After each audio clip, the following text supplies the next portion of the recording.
আসসালামু আলাইকুম। আমি মুক্তা আছি আপনাদের সাথে। যে যেখান থেকে আমার আজকের ভিডিওটি দেখছেন, আশা করছি সকলে আল্লাহর রহমতে সুস্থ এবং ভালো আছেন। আমরাও আলহামদুলিল্লাহ ভালো আছি। সোহাসিয়ামের বার্ষিক পরীক্ষা শেষ হওয়ার পরের দিনই আমরা গ্রামে যাওয়ার প্ল্যান ছিল। তবে এবার সে প্ল্যান অনুযায়ী সময় মতন যেতে পারছি না। আপনারা জানেন আমার আব্বু আছেন বাসায়। আব্বুর চোখে ছোটখাটো একটা অপারেশন হওয়ার কথা ছিল, তো ডাক্তাররা যে ডেট দিয়েছিলেন সেই ডেট অনুযায়ী উনি চিটাগং থেকে আসে। আমরা ভেবে রেখেছিলাম যে অপারেশন শেষ হবে, বাচ্চাদের পরীক্ষাও শেষ হবে, একটু সুস্থ হলে আমরা সবাই মিলে একসাথে বাড়িতে চলে যাব। তবে সেটা আর হলো না। আব্বুর চোখের প্রেশার একটু বেশি থাকার কারণে অপারেশনের ডেটটা আবারও 2-3 দিন পিছিয়ে দেয়। তো 2-3 দিন পরে আলহামদুলিল্লাহ অপারেশন শেষ করে একটু সুস্থ হয়ে যাওয়ার পর আমরা বাসায় নিয়ে আসি। তবে আবারও 1 সপ্তাহ পরে ডাক্তার দেখাতে হবে, সেলাই কাটতে হবে, যার কারণে 1 সপ্তাহ অপেক্ষা করা। তবে সেটা সোহাসিয়ামকে কোনোভাবেই বোঝানো যাচ্ছে না। পরীক্ষা শেষ হওয়ার পর থেকেই তারা শুধু জ্ঞান জ্ঞান করছে কতক্ষণে তারা গ্রামে চলে যাবে। আসলে পুরো বছরের ডিসেম্বর মাসেই তারা লম্বা একটা ছুটি পায়, সেই সাথে আমিও। পড়ালেখার চাপ থাকে না, সিলমুরে তারা গ্রামে গিয়ে সেই লম্বা ছুটিটা পার করে। এমনকি ঈদের ছুটিও তারা তেমন একটা পায় না, 1 সপ্তাহ মতন ঈদের ছুটি পায়। তবে তখনও কিন্তু পড়ালেখার একটা টেনশন চাপ থেকেই যায়। এরই মাঝে সিয়াম অলরেডি গ্রামে চলে গিয়েছে, তাকে পাঠিয়ে দিয়েছি। সোহা আমরা সবাই মিলে একসাথে সামনের সপ্তাহে যাব আর কি। তবে আমাদের ছুটিটা একদমই সীমিত থাকবে।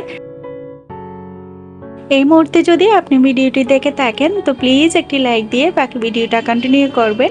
আপনার একটি লাইক আমার ভিডিওটি অসংখ্য মানুষের কাছে পৌঁছে দিতে সাহায্য করে। আর যদি চ্যানেলে নতুন হয়ে থাকেন, যদি এই ধরনের ভিডিওগুলো দেখতে আপনি পছন্দ করেন, চাইলে চ্যানেলটি সাবস্ক্রাইব করে রাখতে পারেন। কাজগুলো যদি আপনি অলরেডি করে দেখে থাকেন তো আপনাকে জানাই অসংখ্য ধন্যবাদ। ঢাকা শহরে কম্বল গায়ে দেওয়ার মতো শীত এখনো পড়েনি। গ্রামে অলরেডি শীত পড়া শুরু করেছে, সবাই মোটামুটি কম্বল ব্যবহার করছে দেখলাম। তো সোহার কথা হচ্ছে শীত পড়ুক বা না পড়ুক, এখন যেহেতু শীতকাল, শীতে কম্বল তো গায়ে দিতেই হবে। আমার জন্য একটা কম্বল লাগবে, তো তার জন্য একটা কম্বল উপর থেকে নামিয়েছি। তবে আমরা এখন পর্যন্ত রাতে ফ্যান চালিয়ে ঘুমাই। খুব সকাল সকাল ঘুম থেকে ওঠা হয়েছে। সকালের নাস্তায় সবার জন্য অনেকগুলো রুটি বানিয়েছিলাম। তো সবার নাস্তা শেষ করে সোহার বাবা বাইরে যাওয়ার আগে ছাদে গিয়েছি তাকে নিয়ে। আব্বুর জন্য কয়েকটা কবুতর রান্না করব, তো একসাথে 3টা নিয়ে এসেছি। তো বাড়িতে যাওয়ার আগে আগে চেষ্টা করছি যেগুলো কয়েকটা বড় হয়েছে সেগুলা রান্না করার জন্য। তবে বাসার পালিত কবুতরের বাচ্চা খাওয়ার চেয়ে গিফট করা হয় বেশি। তো যাই হোক, ছাদে থেকে চলে এসেছি আর সেগুলো কিচেনে রেখে আমি আগে ঘরটা গুছিয়ে নিয়েছি। ঘর গোছানো না থাকলে কিচেনে ঢুকতে আমার ভালো লাগে না। তো এক একজনের আসলে এক একজনের স্বভাব। কেউ কেউ মনে করেন যে আগে রান্নাটা শেষ করি তারপর করে কাজকর্মগুলো করব। তো আমি আগে চেষ্টা করি ঘরটা গুছিয়ে তারপর রান্না করলে রান্নায় মন বসে। আসলে আমার এমনই স্বভাব আর কি। তো যাই হোক, একজন আপুর আমার ডাইনিং টেবিলের ক্লথটা খুব বেশি পছন্দ হয়েছে আর জিজ্ঞেস করেছিলেন সেটা আমি কোন পেজ থেকে নিয়েছি, পেজের লিঙ্কটা যেন একটু আপুকে দিই। তো আসলে আপু সেটা আমি কোনো পেজ থেকে নিইনি, সেটা আমি সরাসরি হোমটেক্স থেকে নিয়ে এসেছি। আর সেটার দাম মনে হয় 2700 নাকি 2800 হবে, সেটা এই মুহূর্তে আসলে ভুলে গিয়েছি। আর ক্লথটার বয়স প্রায় 1 থেকে 1.5 বছর হয়ে গিয়েছে। এই সিজনে চারিদিকে ধুলাবালির পরিমাণটা একটু বেশি থাকে, সেই সাথে মশার উপদ্রবও কিন্তু অনেক বেশি বেড়ে যায়। আগে আমাদের বাসায় কোনো মশা ছিল না কোনো সময়, ইদানিং দেখলাম সন্ধ্যার দিকে 2-1টা মশা বাসার মধ্যে দেখতে পাই। তো বাসার সব কিছু সবসময় তো এমনিতেই পরিষ্কার পরিচ্ছন্ন রাখি বা চেষ্টা করি। এর বাইরেও বাসার মধ্যে যে 2-1টা ইনডোর প্ল্যান্ট রেখেছি সেগুলো আগে 3-4 দিন পর পর পানি চেঞ্জ করে থাকলেও ইদানিং প্রতিদিন পানিটা চেঞ্জ করে দিচ্ছি। এতে করে মশার ভয়টাও আর থাকবে না, আর গাছগুলোও কিন্তু খুব সুন্দর সতেজ থাকে। আর ঘরের দরজা জানলাগুলো দিনের বেলায় নির্দিষ্ট একটু সময়ের জন্য খোলা রেখে আবারও বন্ধ করে দিই, যেন মশা ঢুকে বসে থাকতে না পারে। অনেকেই আছেন শীতকালে ধুলোবালি থেকে বাঁচার জন্য দরজা জানলাগুলো সারাদিন বন্ধ রাখে, ঘরটাকে জব্দ করে রাখেন। আবার অনেকে চিন্তা করেন বাহির থেকে ঠান্ডা বাতাসটা করে প্রবেশ করলে বাচ্চারা বা বয়স্করা অসুস্থ হয়ে যেতে পারে। আসলে ঘর থেকে দূষিত বাতাসটা বের হয়ে যাওয়ার জন্য সুযোগ করে দিতে হয়, না হয় বাচ্চারা আরও বেশি অসুস্থ হয়ে পড়ে জব্দ করে। সেটা আমরা হয়তো বা অনেকেই জানি, আবার অনেকেই জানি না।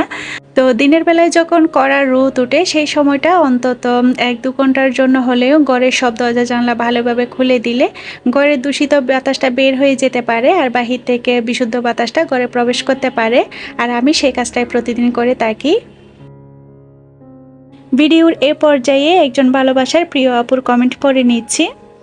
ঝুমুর বেগম আইডি থেকে ঝুমুর আপু লিখেছেন, আপু তোমার কাজ করা দেখে অনেক কিছু শিখেছি। আপু তুমি অনেক কিছু জানো, তোমার কথাগুলো শুনলে মন ছুঁয়ে যায়, কলিজা পড়ে যায়। আই লাভ ইউ আপু।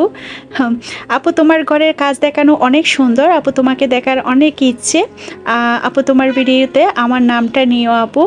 এই তো ঝুমুর আপু, আপনার সুন্দর কমেন্টটা আজকের ভিডিওতে পড়ে নিয়েছি। আপনাকে অসংখ্য অসংখ্য ধন্যবাদ এত সুন্দর সুন্দর কমেন্ট করে আমার পাশে থাকার জন্য। এমনও আরও অসংখ্য ভালোবাসার প্রিয় আপু আছেন যারা প্রতিনিয়ত আমার প্রতিটা ভিডিওতে এসে সুন্দর সুন্দর কমেন্ট করে আমার পাশে আছেন। আপনাদের সবার প্রতি রইল মন থেকে অনেক অনেক ভালোবাসা। আশা করি সব সময় এভাবে আমার পাশে থাকবেন।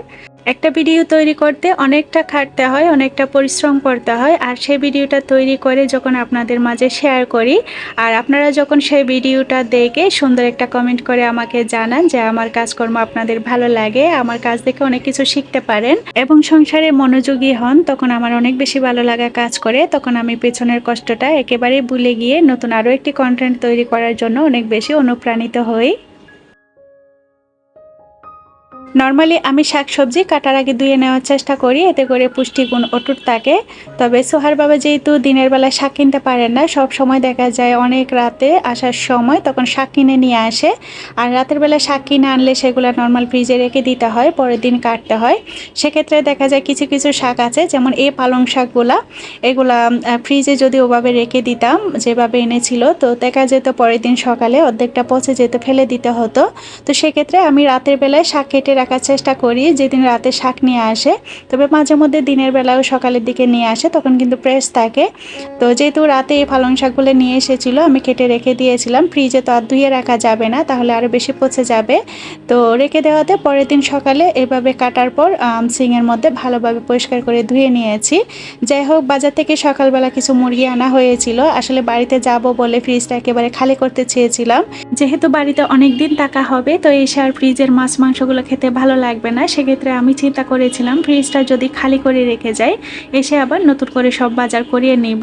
তো ফ্রিজ মোটামুটি খালি করে ফেলেছি, সব কিছু পরিষ্কারও করে রেখেছি। এরপর আবার যখন আপুর জন্য এক সপ্তাহ পিছিয়ে গেলাম, চিন্তা করলাম আরও অল্প কিছু বাজার করাতে হবে। তো সোহার বাবাকে বললাম অন্তত পক্ষে 3-4টা মুরগি এনে দাও, যেন কয়েকদিন চালিয়ে যেতে পারি। তো সকালের দিকে সে মুরগিগুলো আনিয়ে দেয়, আর সেগুলো আমি কেটে ধুয়ে রান্নার উপযোগী করে বক্স করে ফ্রিজে রেখে দিয়েছি। আর অল্প কিছু রেখেছি যেগুলো এখন রান্না করব। আর এদিকে অফ ক্যামেরা আমি কবুতরগুলোও পরিষ্কার করে কেটে নিয়েছি চামড়া সহকারে। তো এখানে 3টা কবুতর ছিল, অর্ধেকটা রেখে দিচ্ছি, বাকিটা আব্বুর জন্য রান্না করব, আর মুরগিটা বাকি সবার জন্য।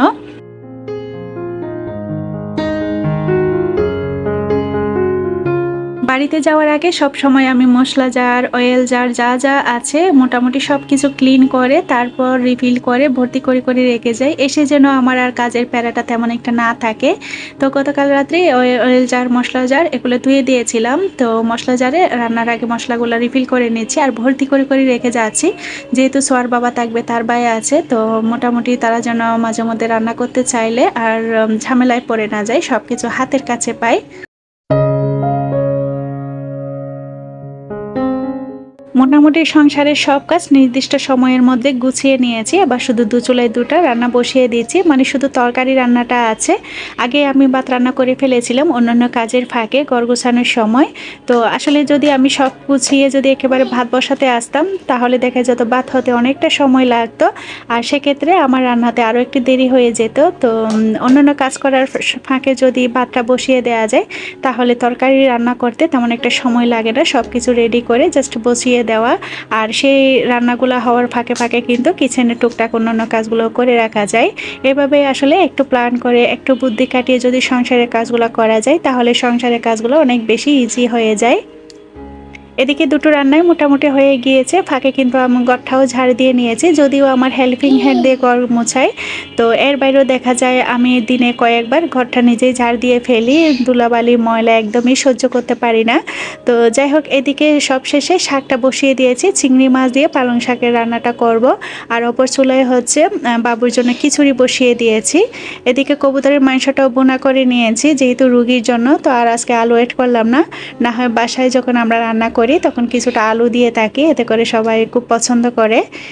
আজকে তেমন কোনো রান্নার রেসিপি শেয়ার করিনি, এই রেসিপিগুলো আমার অনেক ভিডিওতে শেয়ার করা আছে বলে সবগুলো রান্নাই করে নিয়েছি। এবার বাটিতে কিছু কিছু রান্না তুলে নিব, আর যেগুলো একটু বেশি সেগুলো আমি কড়াইতেই রেখে দিয়েছি, বাকি কড়াইগুলো ক্লিন করে সাথে সাথে রেখে দিব। আর এদিকে হালকা পাতলা অয়েল জারগুলো উপর দিয়ে ক্লিন করে নিয়েছি। আর এই কাজটাই আমি প্রতিদিন রান্না শেষে করে থাকি, যেহেতু চুলার পাশে এসব কিছু থাকে আর তেল চিটে পড়ে থাকে, হালকা পাতলা জুলের ফোঁটা পড়ে থাকে। তো সেগুলো যদি এভাবে ডেলি একটু হালকা ক্লিন করে নেওয়া যায়, তাহলে আর ঘন ঘন ডিপ ক্লিন করার বিষয়টা আর করতে হয় না, আর কি ঝামেলাটা করতে হয় না। গত ভিডিওতে একজন আপু কমেন্ট করে জানতে চেয়েছেন, আপু বাসা চেঞ্জ করবেন, নতুন চুলা কিনবেন, আমার এই চুলাটা মার্বেলের নাকি কাচের, আর এটার দাম কত পড়েছিল। আমার এই চুলাটা মার্বেলের, আর এটার দাম পড়েছিল 12,000 টাকা। আর এর আগে আমি কাচের চুলা ব্যবহার করেছিলাম, তবে কাচের চুলা ব্যবহার করার সময় সব সময় আতঙ্কে ছিলাম, একটা ভয় কাজ করতো ভিতরে, বিভিন্ন নিউজে বিভিন্ন দুর্ঘটনার ঘটনা শুনতাম কাচের চুলার মধ্যে। তো আসলে আমি মনে করি কাচের চুলা চাইতে স্টিলের বা এসএসের অথবা মার্বেলের এসব চুলাই কিন্তু ভালো। রান্নাঘরে ক্যাবিনেট করা থাকলে রান্নাঘরের জিনিসপত্রের উপর তেল চিটচিটে ভাবটা তেমন একটা পড়ে না, যেগুলো ক্যাবিনেটের মধ্যে রাখা হয়। তবে কিচেন ক্যাবিনেটের দরজাগুলোর মধ্যে অনেক বেশি তৈলাক্ত ভাব হয়ে থাকে, মানে তেল চিটচিটে হয়ে থাকে। তো প্রতিদিন রান্না শেষে যদি কিচেন ক্লিন করার সময় পাশাপাশি অল্প কিছু সময় ব্যয় করে একটা ভেজা কাপড় দিয়ে ক্যাবিনেটে যতটুকু সম্ভব হাতের কাছে পাওয়া যায় একটু মুছে দিলেই সব সময় কিচেন ক্যাবিনেট একদম নতুনের মতো চকচকে করে, আর ঘন ঘন ডিপ ক্লিন করার প্রয়োজনও পড়ে না। সবার সুস্বাস্থ্য কামনা করে আজকের ভিডিওটি এখানেই শেষ করছি। আল্লাহ হাফেজ।